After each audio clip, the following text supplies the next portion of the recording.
இந்த ஸ்டியரிங்க்கு left hand சைடில் உங்களுக்கு ஹெட்லாம்ப் அண்ட் இண்டிகேட்டர்ஸ்க்கான கண்ட்ரோல் ஸ்டாக் வருது. ரைட் ஹேண்ட் சைடில் உங்களுக்கு கியர் ஸ்டிக் வந்து கொடுத்துருக்காங்க. ரிவர்ஸ், நியூட்ரல், டிரைவ், அப்புறம் பார்க்கிங்கான கியர் ஸ்டிக் வந்துருது. இதில் வந்து உங்களுக்கு electric parking brake with auto ஹோல்டோட உங்களுக்கு வந்து ப்ரொவைட் பண்ணியிருக்காங்க. ஸோ அது ஒரு நல்ல விஷயம். ஸோ ஒரு மெர்சிடிஸ் ஸ்டைலில் அண்ட் இப்போ வரக்கூடிய எம்ஜி கார்ஸ் இருக்கக்கூடிய ஸ்டைலில் இருக்கிற மாதிரியான ஒரு கியர் ஸ்டிக் வந்து உங்களுக்கு right hand side of the ஸ்டியரிங்கில் வந்து உங்களுக்கு ப்ரொவைட் பண்ணியிருக்காங்க. அண்ட் இதில் வந்து உங்களுக்கு புஷ் பட்டன் ஸ்டார்ட்லாம் எதுவுமே கிடையாது. நம்ம எம்ஜி வின்சரில் பார்க்குற மாதிரி இந்த பிரேக் இருக்கு இல்லையா, ஸோ கீயை உள்ளே வச்சுட்டு பிரேக்கை ப்ரெஸ் பண்ணிங்க அப்படின்னாலே உங்களுக்கு வந்து வெஹிக்கிள் வந்து ஸ்டார்ட் ஆகிற மாதிரியான ஃபீச்சர் வந்து கொடுத்துருக்காங்க. ஸோ புஷ் பட்டன் ஸ்டார்ட் கிடையாது. அண்ட் இங்கே வந்தீங்க அப்படின்னா இங்கே ஒயர்லெஸ் சார்ஜருக்கான ஒரு ப்ரொவிஷன் மட்டும் இருக்குது. பட் ஒயர்லெஸ் சார்ஜர் இந்த மாடலில் உங்களுக்கு வந்து வராது.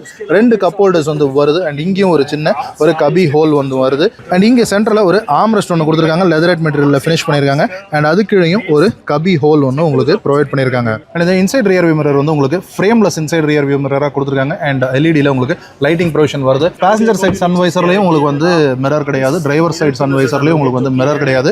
நிறைய விஷயங்கள் இந்த வெஹிக்கிள்ல வந்து மிஸ்ஸிங்கா வந்து இருக்கு. ஒரு ஸ்பீடோமீட்டர் கன்சோல், ஒரு இன்ஸ்ட்ருமெண்ட் கிளஸ்டர் அப்படின்னு எதுவுமே கிடையாது.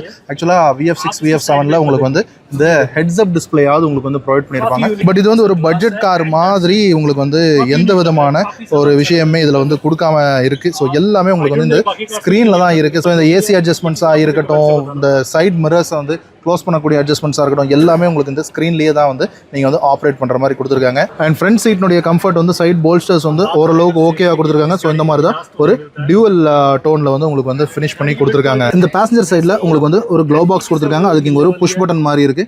ஒரு ஸ்லோவாக கீழே இறங்குற மாதிரியான ஒரு க்ளோ பாக்ஸ் ஒன்று கொடுத்துருக்காங்க. ஒரு மீடியம் சைஸில் இருக்கக்கூடிய ஒரு க்ளோ பாக்ஸ் தான் இது. அண்ட் இந்த சென்டர் கன்சோல் வந்து ஒரு ஐலாண்ட் கன்சோல் மாதிரி கொடுத்துருக்காங்க. அதுக்கு கீழேயும் உங்களுக்கு வந்து கொஞ்சம் ஸ்பேஸ் வந்து கொடுத்துருக்காங்க. அண்ட் இங்கே வந்து இதுக்கு கீழேயும் உங்களுக்கு ஒரு USB-A போர்ட், USB-C போர்ட், அப்புறம் ஒரு 12 வோல்ட்டுக்கான சார்ஜிங் போர்ட் வந்து கொடுத்துருக்காங்க. அண்ட் இங்கே உங்களுக்கு ஒரு டெட் பெடல் இருக்கு. And accelerator and brake pedals வந்து ப்ரொவைட் பண்ணியிருக்காங்க. அண்ட் ஃப்ரண்ட் சீட்ஸ்லையும் உங்களுக்கு வந்து எலக்ட்ரிக் சீட்ஸ் வந்து கொடுக்கல. பட் 6-way அட்ஜஸ்டபிளில் ஹைட் அட்ஜஸ்டரோட உங்களுக்கு மேனுவல் சீட்ஸாக வந்து கொடுத்துருக்காங்க. ஸோ எலக்ட்ரிக் சீட்ஸ் இந்த வெஹிக்கிளில் சுத்தமாக வரல.